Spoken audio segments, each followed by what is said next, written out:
돌판과 하나님의 영광이란 제목으로 하나님 말씀 증거하도록 하겠습니다. 오늘은 지난 시간에 이어서 하나님과 이스라엘 백성 사이의 언약 의식을 치른 후에 이야기를 함께 살펴보려고 합니다. 9절에서 11절 보면 우리가 지난 시간에 나눴던 말씀이죠. 하나님은 이제 언약 의식을 치른 후에 이스라엘 백성들의 이제 이 지도자들을 산으로 부르시고는 산 중간에서 그들과 함께 먹고 마셨다라고 했는데, 그리고는 이제 모세만 따로 산 정상으로 부르십니다. 그게 오늘 본문 말씀인데요. 12절 한번 보겠습니다. 여호와께서 모세에게 이르시되 너는 산으로 올라 내게로 와서 거기 있으라. 네가 그들을 가르치도록 내가 율법과 계명을 친히 기록한 돌판을 너에게 주리라. 하나님이 모세만 지금 산 정상으로 부르시는데요. 왜 부르신다고 합니까? 이스라엘 백성들을 가르치기 위해 율법과 계명을 친히 기록한 돌판을 그에게 주기 위해 부르신다라고 말씀을 하고 있습니다. 율법과 계명, 율법은 히브리어로 토라라고 하는데요. 이 말은 바로 앞에 있는 단어, 이 가르치다는 이 동사의 이제 명사형입니다. 이게 이제 토라인데요. 그러니까 가르침을 말하는 거예요. 가르침. 그러니까 율법은 하나님이 이스라엘 백성들을 가르치기 위해 주신 걸 말하는 겁니다. 이게 이제 의미가 나중에 이제 확대되어서 이제 모세 오경 전체를 나타내는 의미로 이제 쓰이기도 하고, 더 나아가서 이제 구약 전체를 나타내는 의미로 쓰이기도 하는 거예요. 이게 토라인 겁니다. 토라. 이 가르침은요, 또한 하나님의 명령이기도 한 겁니다. 그래서 율법과 계명이라고 하는 거예요. 계명이라는 이 단어는 명령하다라는 단어의 명사형입니다. 미츠바, 명령하다라는 단어의 명사형인데요. 명령을 말하는 거예요. 그러니까 하나님의 가르침과 명령을 말씀하고 있는데, 그걸 대표하는 게 뭡니까? 그게 십계명이죠. 십계명. 그러니까 여기서 말하는 율법과 계명은 언약서, 하나님께서 언약으로 주신 모든 이제 가르침과 명령, 이 법조항들, 그것들의 기초가 되는 십계명을 말하는 겁니다. 언약서가 뭐라고 했습니까? 십계명의 시행령.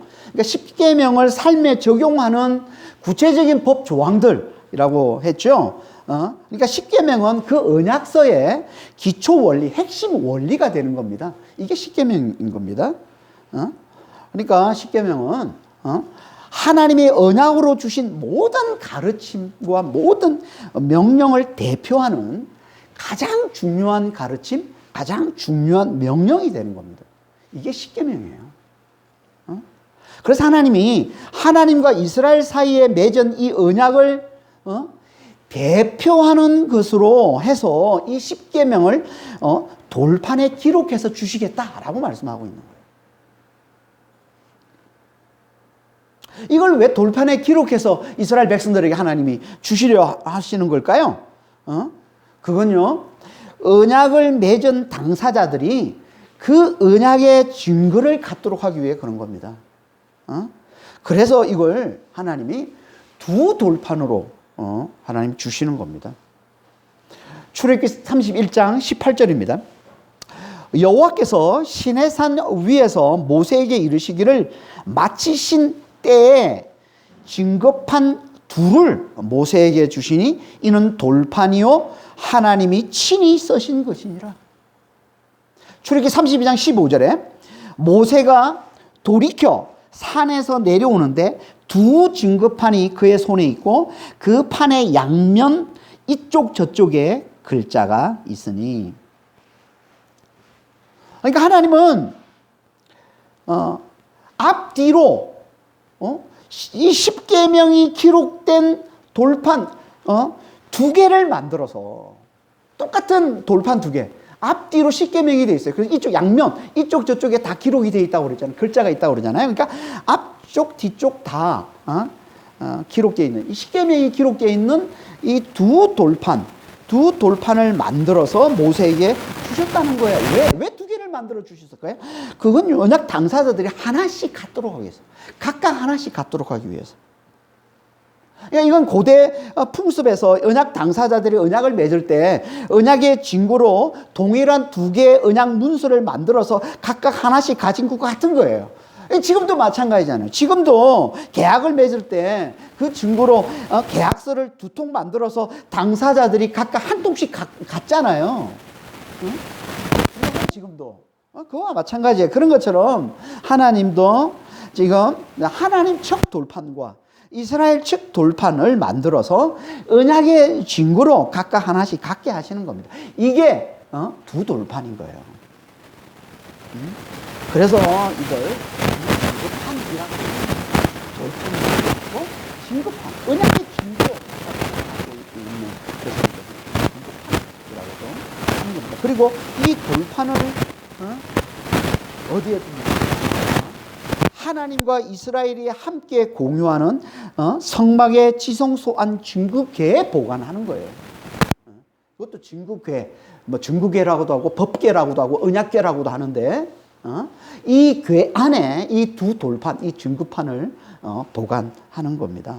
왜 성막 안에 있는 지성소 안에 이 증거궤를 만들어서 여기에 돌판 두는 거예요? 그거는요, 그것이 하나님이 계신 곳이기 때문에.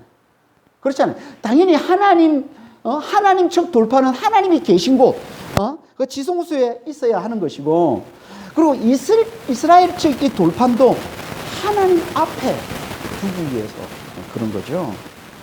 그래서 이 두 돌판을 보관할 이 진국궤를 만들어서 지성소 안에 진국궤를 만들어서 거기에 보관하는 겁니다. 이게 언약의 두 돌판인 거예요. 그러니까 하나님이 이제 돌판을 만들어 주시기 위해서 그를 부르셨는데, 그러면 이 돌판을 만들기 전에 뭐도 함께 또 만들어야 되는 거예요. 성막과 지성소와 이 증거궤도 함께 만들어야 되겠죠. 그래서 이제 다음 주부터 우리가 살펴볼 25장부터 31장까지 길게 하나님이 모세에게 성막과 그 성막에 있는 기구들에 대해서 자세히 알려주시고는 그걸 만들라라고 하시고, 또 그 성막에서 하나님을 섬기는 제사장들에 관해서 이제 자세히 말씀해 주고 계신 거예요. 그리고는 이제 모세에게 두 돌판을 만들어서 주신 겁니다. 이렇게 성막과 성막 안에 있는 기구들에 대해서, 제사장들에 대해서 이렇게 자세히 말씀해 주셔야 되기 때문에 모세가 하나님께 올라가서 40일 동안 그곳에 머물렀다고 하는 겁니다.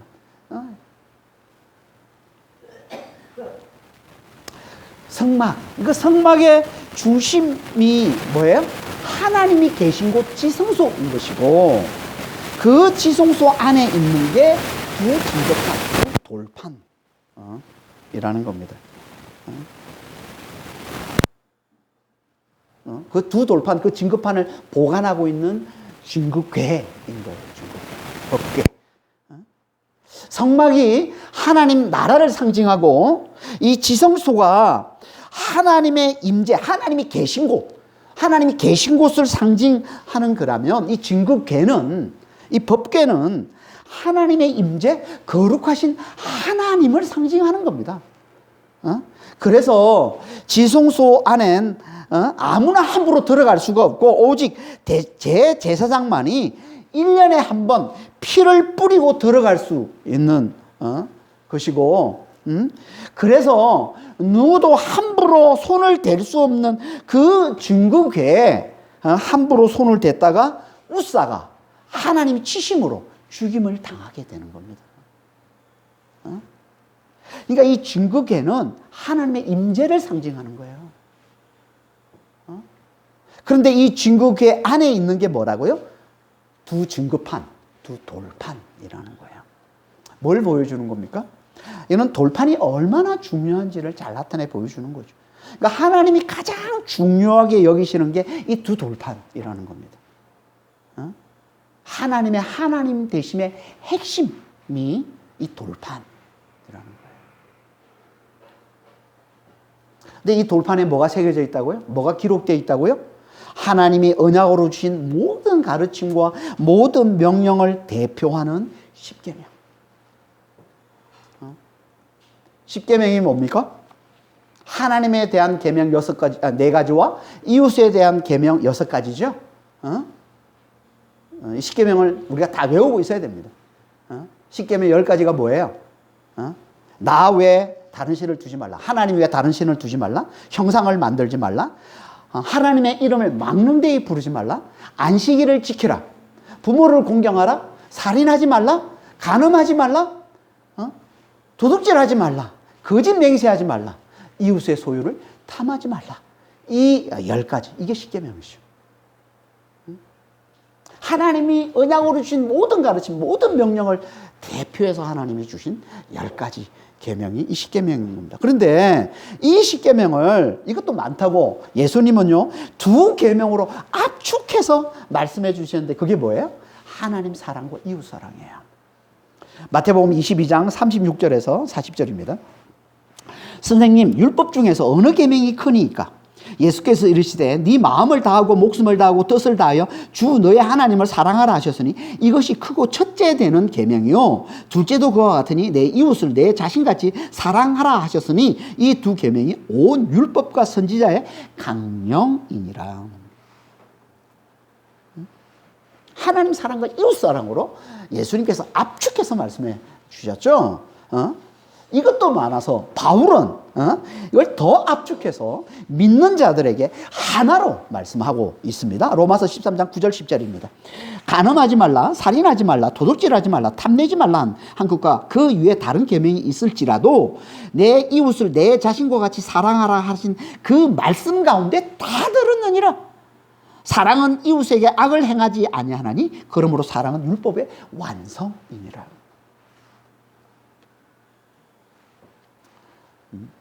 한마디로 이웃사랑. 이웃사랑. 그러니까 이 믿는 자들에게 지금 바울이 하는 말씀이잖아요. 믿는 자들. 그러니까 우리의 믿음. 우리의 믿음이 뭐예요? 예수와 함께 내가 죽었고 이제 내 안에 예수님이 사신다는 거잖아요. 이 믿음 안에 뭐가 있다는 거예요? 하나님 사랑이 담겨 있다고 보고 이렇게 말씀하고 있는 거예요. 그러니까 믿는 자들에게 이 믿음을 가진 자들에게는 하나님이 주신 계명은 하나다. 뭐 이웃 사랑 하나다. 그게 율법의 완성이다. 모든 율법이다. 여기에 담겨 있다. 이렇게 얘기를 하고 있는 거예요. 믿는 자들.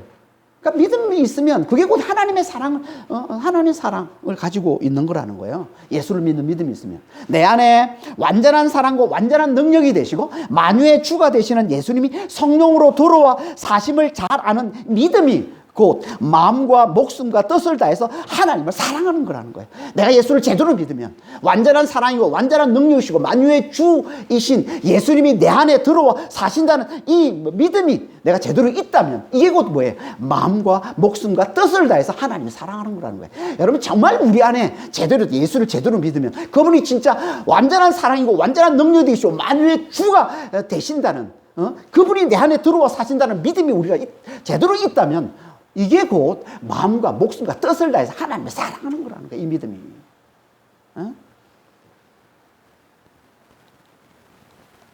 그러면 내 안에 사시는 예수님이 성령님이 나를 통해 하나님의 사랑을 내놓게 되는데 그게 뭐라는 거예요?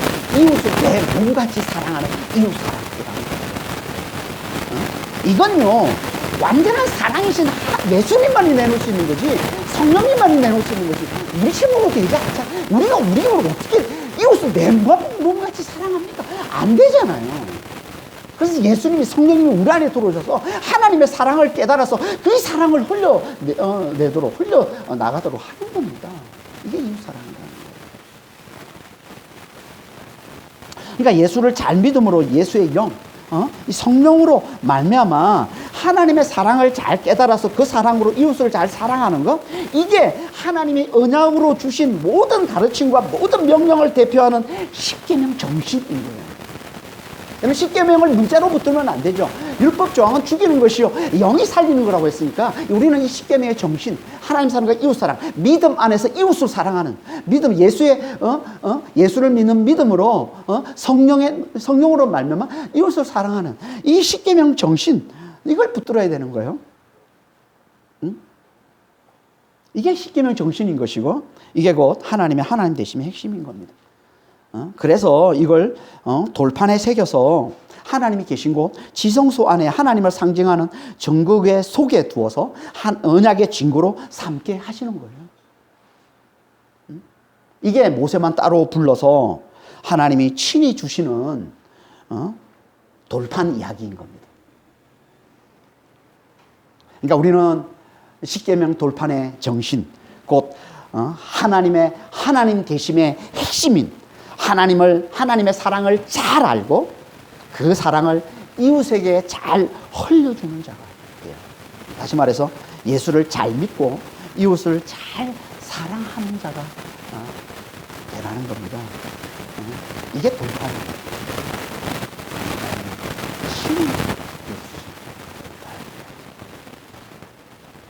이걸 위해서, 이걸 주시려고 하나님이 모세를 부르셨다는 거죠. 이렇게 하나님의 부름을 받은 모세는 이제 여호수아만 데리고 이제 산으로 올라가는데, 올라가면서 장로들에게 이렇게 당부합니다. 13절 14절입니다. 모세가 그의 부하 여호수아와 함께 일어나 모세가 하나님의 산으로 올라가며 장로들에게 이르되 너희는 여기서 우리가 너희에게 돌아오기까지 기다리라. 아론과 훌이 너희와 함께 하리니 무릇 일이 있는 자는 그들에게 나아갈지니라. 여호수아 부하, 그의 부하였어. 부하 그러니까 무슨 밑에 사람, 하인 이쯤으로 생각하는데 이건 그런 뜻이 아니고요.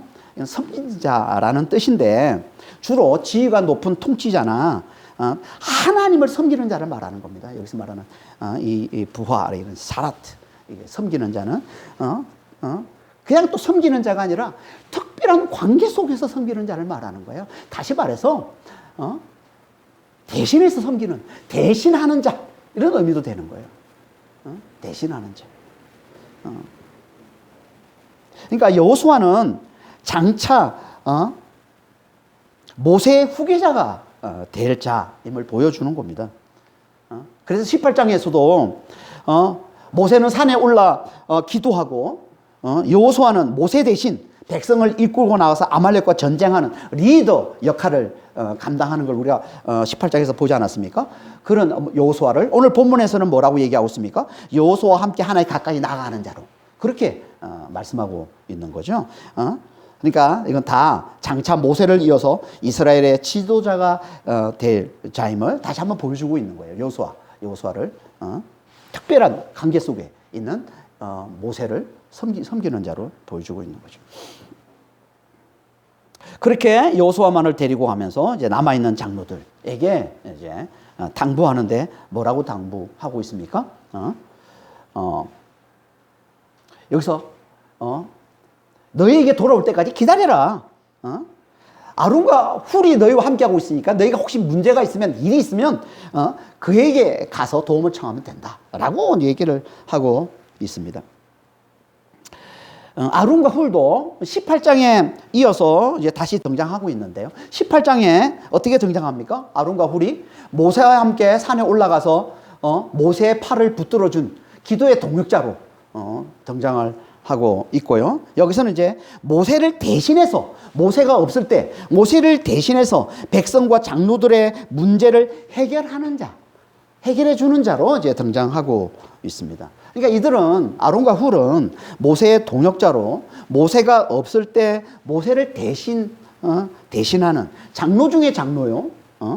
백성과 장로들의 리더 역할을 감당했던 자들로 이제 보시면 됩니다.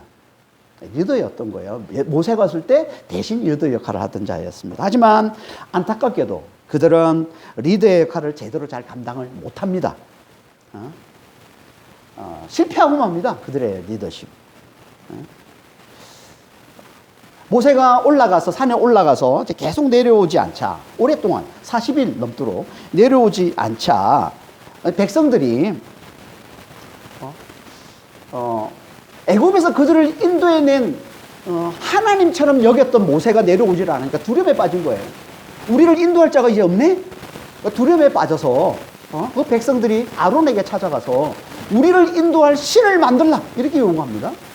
이 요구를 받고 이 요구 앞에 아론이 굴복하고서 이제 신을 만들게 우상을 만들게 되는데 그게 황금 소인 거죠. 우리가 32장에 가면 이제 자세하게 살펴보게 됩니다. 그래서 결국은 이스라엘 전체가 우상 숭배에 빠지게 만든 그런 이제 아론이 되고 마는 겁니다. 그러니까 한마디로 아론과 훌이 모세가 없을 때 리더 역할을 맡겼는데 이 리더 역할을 실패한 거죠.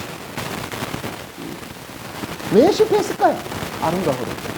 그건 한마디로 그들이 모세의 믿음을 제대로 배우지 못했죠.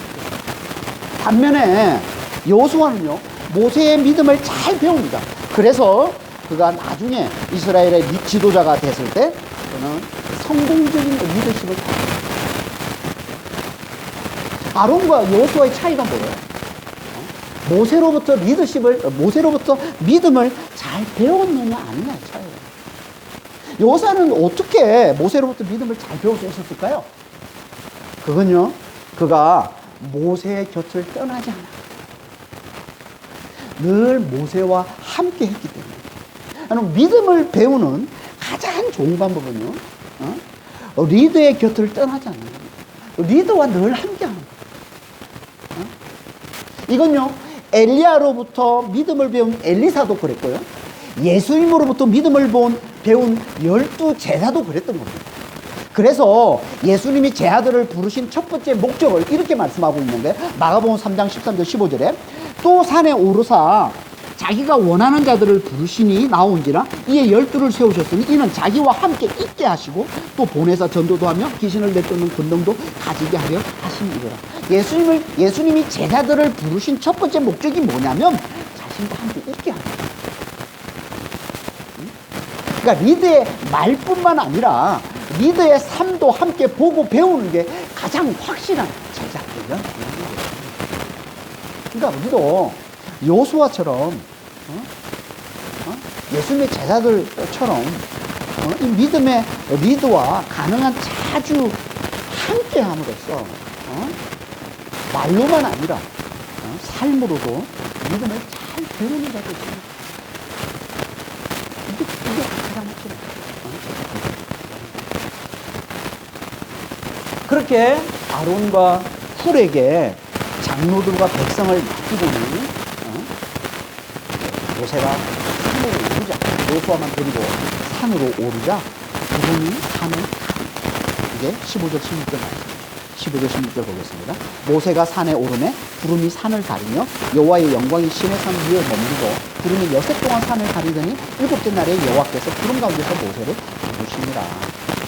구름은요, 우리가 앞에서 구름기둥, 불기둥 배우면서 자세히 살펴봤지만 구름은 하나님의 임재를 상징하는 겁니다.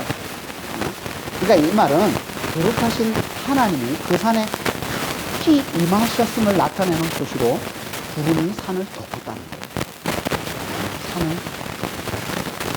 그래서 누구도 그 속을 들어가 볼 수 없도록 그 말은 하나님이 계신 곳과 그 밖에, 하나님 계신 곳과 그 밖을 하는 이게 구름이 산을 덮었다는 거예요. 이걸 좀 더 구체적으로 말씀하고 있는 게 16절 말씀인데요. 그 16절에 이렇게 말씀하고 있는 게 하나님의 영광이 시내 산 위에 머무르고 구름이 여섯 동안 산을 가렸다. 하나님의 영광도 하나님의 임재를 상징하는 겁니다. 하나님의 영광. 근데 이 영광은요, 하나님의 영광은 어떤 상황에서는 불로 나타나고 또 어떤 상황에서는 영광으로 나타나고요.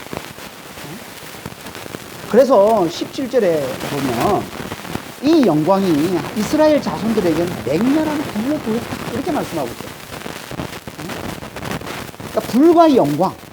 영광은 밝은 빛이라고 보면 돼요. 너무나 밝은 빛. 불과 영광은 구름과 똑같이 하나님의 임재를 상징하지만 좀 더 강렬하고 확실한 하나님의 임재, 하나님의 혈연, 하나님의 나타나심을 상징하는 것. 이게 하나님의 영광인 겁니다.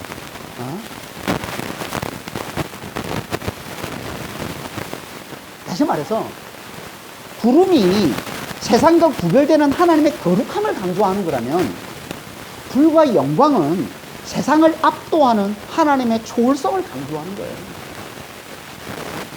그래서 구름 속에 불이 임하고 구름 속에 영광이 임한다라고 얘기를 하고 있는 겁니다. 그렇게 하나님의 현현, 하나님의 나타나심을 상징하는 하나님의 영광이 산 위에 머물고 하나님의 임재를 상징하는 구름이 온 산을 뒤덮고 있었다는 거예요. 얼마 동안? 여섯 동안. 6일 동안. 이렇게 여섯 동안 구름이 온 산을 덮고 있었기 때문에 모세도 오르던 걸음, 산을 올라가다가 아마 멈췄을 거예요. 여호수아와 함께 그 오르던 걸음을 멈추고 그 자리에 아마 서 있었을 거예요. 하나님의 부르심을 기다리는 거예요. 그래서 멈춰서 있었을 거예요. 그리고 드디어 일곱째 날에 하나님이 구름 가운데서 불을 부르셨다. 이렇게 말씀을 하고 있습니다.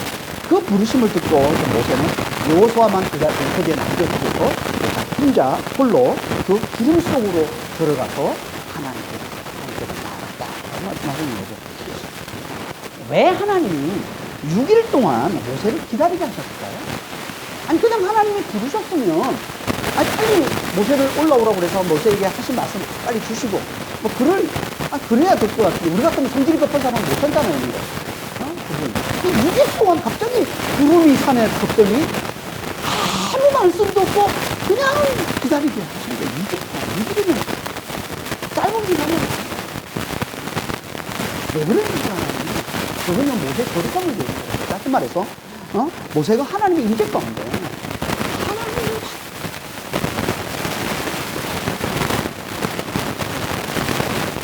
이게 그 짧지 않은 기간, 그 6일 동안, 모세는 그 침묵의 날들을 보내면서 아마 별의별 생각을 다 했을 겁니다. 내가 혹시 하나님 말씀을 잘못 들은 건 아닐까? 하나님이 오라고 한 적이 없는데 내가 그냥 잘못 듣고 지금 산에 오르는 건 아닐까? 그랬을 거 아니에요. 아무 말씀이 없으니까, 하나님. 그렇죠?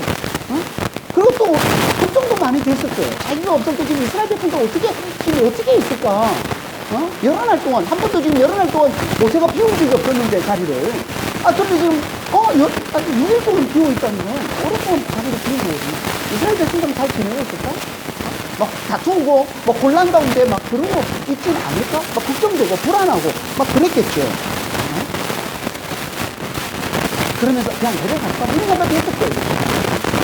내가 잘못 들은 거니까 그냥 내려가서 백성들을 돌보는 게 하나님 뜻일지 몰라? 막 그런 생각을 했을 거예요. 이런 별의별 생각들 다 들었을 때 이런 생각들을 다 내려놓고 이 유명한을 겪으면서 이걸 다 내려놓고 그 모든 걸 하나님께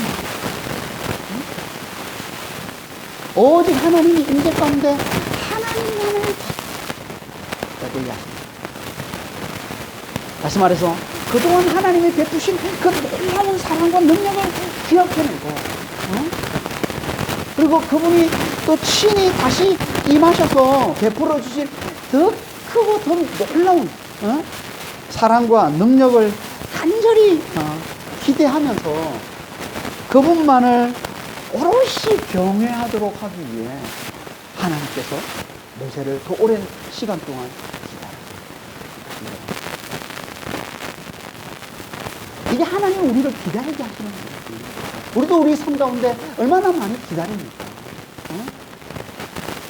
이런 모양 저런 모양으로 하나님 한 말씀도 안 하고 아무 액션도 취하지 않고 그냥 무조건 기다리려고 하는 그런 시간들이 얼마나 많습니까? 그런 시간들을 통해서 하나님께서 우리를 이 믿음을 훈련하고 이 거룩함을 훈련하고 모든 걸 내려놓고 자기의 생각, 자신에 대한 생각, 걱정, 근심, 그리고 세상에 대한 생각, 사람들에 대한, 이웃에 대한 생각들 다 내려놓고 오롯이 하나님만 바라보고 하나님만을 경외하는 그 거룩함의 훈련을 위해서 이건 기다림을 통해서만 우리가 얻을 수 있는 거예요. 그래서 믿음을 기다린다. 믿음은 오직 기다림을 통해서 자라는 겁니다. 성장하는 겁니다. 기다림을 통해 우리는 자신과 세상에 대한 이 수고와 애씀의 이 육의 생각들을 떨쳐내고 하나님의 은혜, 하나님의 사랑, 하나님의 능력에 대한 이 영의 생각을 사로잡게 됩니다. 그래서 수고와 애씀의 날들인 여세 동안 기다리지 않고 하나님의 창조주 되심을 기억하고 그 창조주신 그 하나님을 믿는 일곱째 날 안식일에 하나님의 부르심이 임하십니다. 그러니까 우리는 하나님이 우리를 기대를 있게 하는 기다림의 이 시간들을 통해 우리 자신의 수고와 애씀의 이 위의 생각을 잘 떨쳐내고 하나님의 은혜에 대한, 하나님의 사랑과 하나님의 능력에 대한 이 영의 생각, 여기에 잘 사로잡히는 자가 되십니다. 그래서 우리 믿음이 잘 살았습니다. 하나님 우리의 거룩함을 인정하시고 그렇게 우리가 거룩한가 하나님께 잘 나아갈 수 있도록. 그리고 이제 마지막으로 하나님은 이스라엘 백성과 모세를 대조해서 말씀해 주십니다. 그게 17절 18절 말씀이에요. 산 위에 여호와의 영광이 이스라엘 자손의 눈에 맹렬한 불같이 보였고 모세는 구름 속으로 들어가서 산 위에 올랐으며 모세가 40일 40야를 산에 있으니라. 맹렬한 불, 이 맹렬하다는 말은 삼키다는 뜻이에요. 씹어 삼키다. 이 말은요 성경에서 부정적인 의미로 자주 쓰입니다. 신명기 9장 3절에 오늘 너는 알라 너의 하나님이 여호와께서 맹렬한 불과 같이 내 앞에 나아가신즉 여호와께서 그들을 멸하사 내 앞에 엎드러지게 하시리니. 히브리서 10장 27절에 오직 무서운 마음으로 심판을 기다리는 것과 대적하는 자를 태울 맹렬한 불만 있으리라. 히브리서 12장 29절에 우리 하나님은 소멸하는 불이십니다.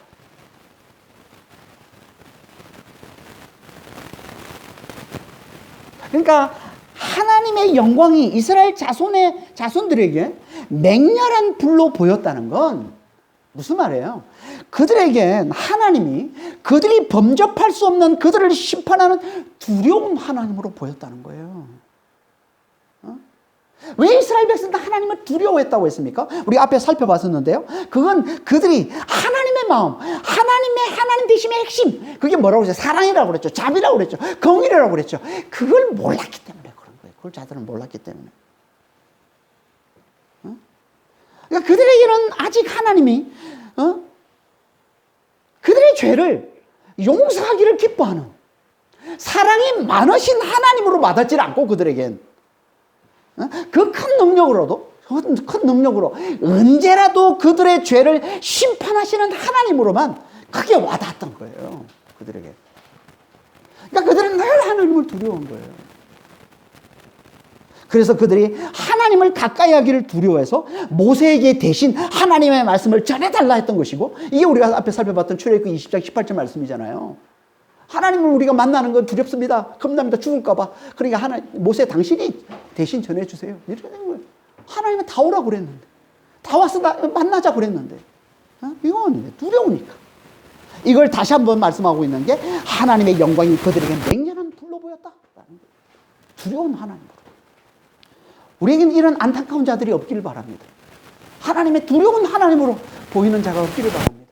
하나님은 그런 분이 아니에요. 하나님의 중심은 사랑으로, 정말 그 중심은 사랑으로 뜨거우신 분이에요. 우리 하나님의 심장은 사랑으로 뜨거우신 분, 긍휼과 자비로 뜨거우신 분이에요. 그 중심은. 그걸 알아본 자가 모세예요. 그래서 모세는 맹렬한 불로 보이지 않는 거예요. 하나님의 영광이 맹렬한, 심판하는 맹렬한 불이 아니라 구원과 생명을 가져다 주는 놀라운 빛으로 보인 거예요. 영광으로 보였던 거예요. 이 영광이 뭐예요? 영광은요, 세상을 압도하는 너무나 밝고 너무나 아름답고 너무나 눈부신 빛을 말하는 겁니다. 이게 하나님의 영광이에요. 우리가 지난주에 살펴봤지만 앞에서 9절에서 11절에 이스라엘 장로들이 산에 올라가서 하나님을 봤다고 그랬잖아요. 그걸 뭘 본 거라고 그랬어요? 하나님의 영광의 일부를 본 거라고 그랬죠. 하나님의 영광의 일부를 봤는데 그게 뭐라고요? 청옥같이 편듯하더라. 청옥이 뭐라고 그랬습니까? 사파이어 보석이라고 그랬어요. 보석 중에서도 가장 빛나는 보석, 사파이어 보석같이 그렇게 너무나 아름답고 그렇게 너무나 눈부시고 그렇게 너무나 빛나는 그 빛, 너무 황홀한 거지. 이게 하나님의 영광입니다. 너무나 아름다워요. 너무나 눈부셔요. 너무나 밝고 너무나 아름다운 빛. 그런 빛을 보면 세상을 압도하는 우리가 주체할 수 없는 그런 너무나 눈부신 그리고 harmoni하고 아름다운 그런 빛을 보면요. 우리는 어떻게 돼요? 우리는 더 가까이 하고 싶어요. 우리는 그곳을 떠나고 싶지 않아요. 이스라엘 장로들이 그 천국이 편 것 같은 그 하나님의 영광의 일부를 보고 아마 그랬을 거예요. 와, 우리는 여기 계속 머물고 싶다. 이런 생각을 했을 거예요. 이게 하나님의 영광이란 말이에요.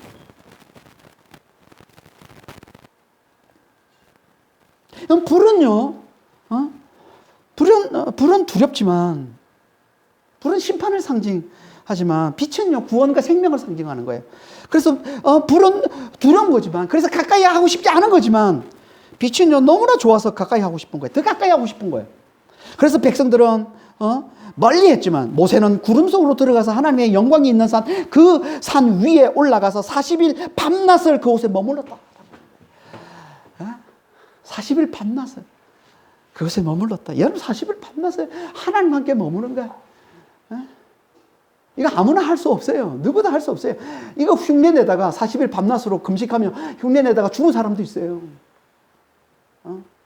제가 잘 아는 어떤 목사님, 너무나 유명한 목사님 아버님, 이렇게 금식하다가 이 40일 이 금식하다 죽은. 그런데 모세가 했던 일. 여러분 이거 우리가 흉내낼 수 없는 거예요. 어떻게 이렇게 할 수 있었어요? 하나님의 영광이 있으니까. 하나님의 영광이 함께하고 있으니까 이러면요 안 먹어도 배불러요. 그 영광이 사로잡힙니다. 40일 동안 하나님의 그 영광에 사로잡혀서 하나님과 함께하며 하나님의 말씀을 듣고 하나님과 친밀히 사귀는 그 놀라운 영광을 누린 거예요. 이게 하나님의 영광인 겁니다.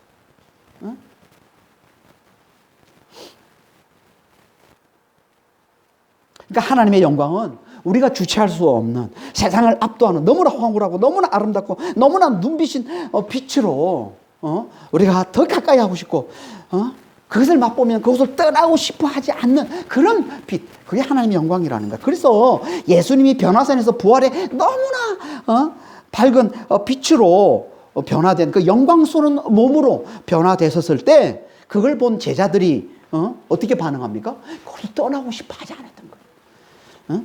마태복음 11장 1절 4절입니다. 엿새 후에 예수께서 베드로와 야고보와 그 형제 요한을 데리시고 따로 높은 산에 올라가셨더니 그들 앞에서 변형되사 그 얼굴이 해같이 빛나며 옷이 빛과 같이 휘어졌더라. 그때 모세와 엘리야가 예수와 함께 더불어 말하는 것이 그들에게 보이거늘 베드로가 예수께 여쭈어 이르되 주여 우리가 여기 있는 것이 좋사오니 만일 주께서 원하시면 우리가 여기서 초막셋을 짓되 하나는 주님을 위해 하나는 모세를 위해 하나는 엘리야를 위해서 하리이다. 세상을 압도하는 너무나 밝고 너무나 아름답고 너무나 눈부신 그 빛, 그걸 본 자들은요 그걸 떠나고 싶다.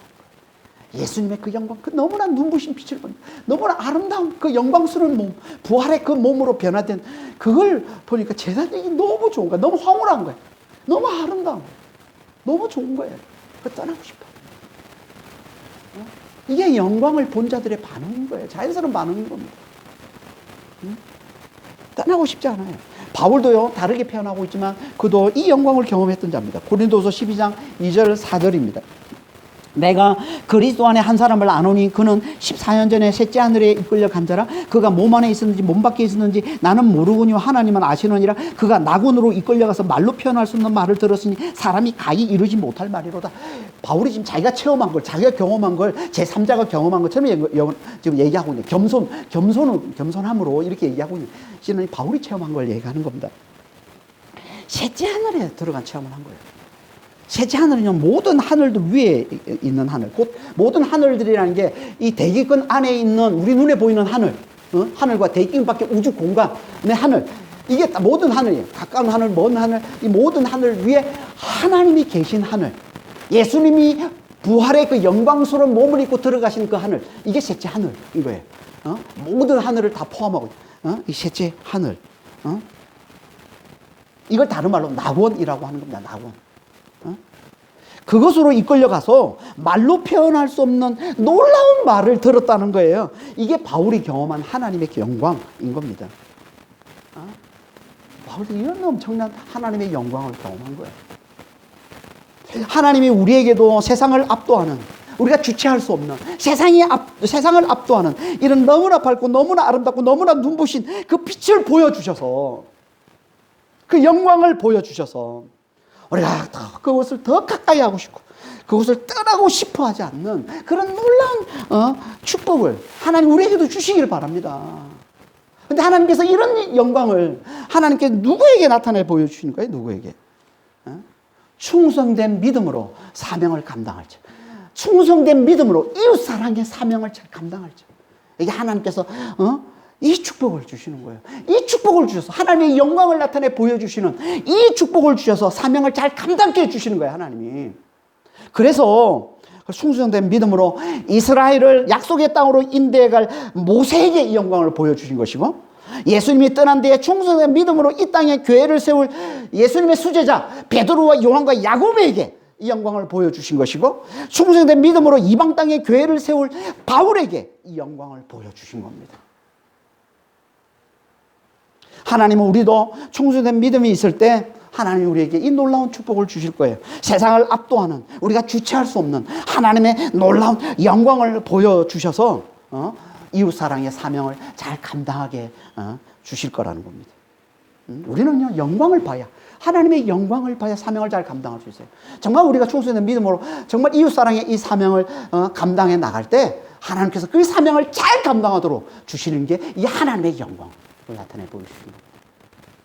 세상을 압도하는, 우리가 주체할 수 없는 너무나 황홀하고 너무나 눈부시고 아름다운 그 영광. 그러니까 우리도 끝까지 하나님을 배신하지 않는 이 충성된 믿음이 있어야 이 믿음으로 사명을 잘 감당해 나가야 이 영광, 하나님이 나타내시는 영광을 경험할 수 있다는 겁니다. 그러려면 어떻게 해야 돼요? 성령으로 충만해야죠. 여러분, 충성된 믿음, 이게 뭐예요? 이게 성령의 열매잖아요. 성령의 열매 9가지가 뭡니까? 사랑과 희락과 화평, 오래 참음, 자비, 양성, 충성, 온유, 절제잖아요. 이게 성령의 열매란 말이에요. 성령으로 충만하면 자연스럽게 우리에게 맺어지는 열매, 이게 충성된 믿음인 겁니다. 그러니까 우리는 성령으로 충만해져. 어떻게 성령으로 충만해져요? 내가 예수와 함께 죽은 자임을 잘 깨달을 때, 내가 예수와 함께 죽은 자임을 잘 깨달을 때 우리 안에 성령으로 충만해지는 겁니다. 이렇게 성령으로 충만해야 우리가 하나님의 사랑을 잘 깨달아서 충성된 믿음으로 이웃사랑의 사명을 잘 감당해 나가는 자가 되는 겁니다. 이게 곧 우리 속에 하나님의 모든 가르침과 명령을 대표하는 이 십계명 돌판의 정신, 하나님 사랑과 이웃 사랑을 가지고 있는 것이고, 그에게 임하는 게, 그런 우리에게 임하는 게 하나님의 영광입니다.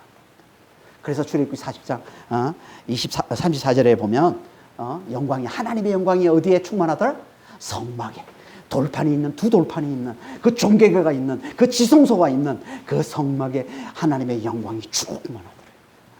우리 속에 이 십계명 돌판의 정신, 하나님의 사랑과 이웃사랑, 성령으로 충만해서 충성된 믿음으로 이웃사랑의 사명을 잘 감당해 나갈 때 하나님의 영광이 우리에게 충만하게 임하는 겁니다. 그러니까 우리는 정말 예수와 함께 죽은 자임을 잘 깨달아서, 죽은 자임을 잘 깨달아서 정말 성령으로 충만한 자가 되어 이 충성된 믿음으로 하나님의 이웃 사랑의 이 사명을 잘 감당하는 십계명 돌판을 잘 가진 자가 되어서 하나님의 영광을 잘 보는 그런 믿음의 성도들이 다 되시길 예수님으로 축원합니다. 기도하겠습니다. 하나님 아버지,